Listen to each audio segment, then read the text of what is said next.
Saan kaya abot ang 2.5 ko? Maaga nga akong pumunta ng palengke para makapamili.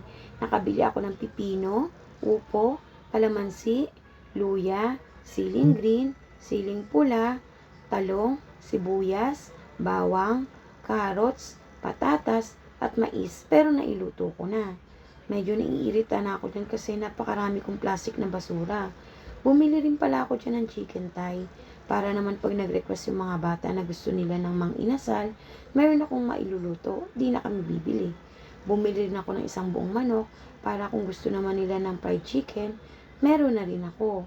Bumili rin ako ng atay, pero konti lang kasi ako lang naman ang kakain. Bumili ako ng tilapia. Plano ko naman kasing gataan o kaya ipaksiw.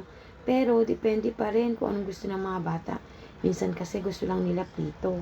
Bumili rin ako ng galunggong para pamprito o kaya naman paksiw. Meron ding hipon. Naninibago ko or nagtataka ako sa mga napapanood ko. Kasi kapag namamalengke sila, naguhugas sila, ang linis talaga. Pero ako, napakarami kong plastic dyan ng mga pinagbalatan. Nagdala naman ako ng eco bag. Pero ewan ko ba? At ayan, hindi mawawala syempre yung chicken breast ni kuya. Buti na lang may nakita ako na nakapili na kasi kung hindi, dadami na naman yung mga tirang buto. Ayun lang po, 2.5 na po yan. Marami-rami na rin. Salamat po.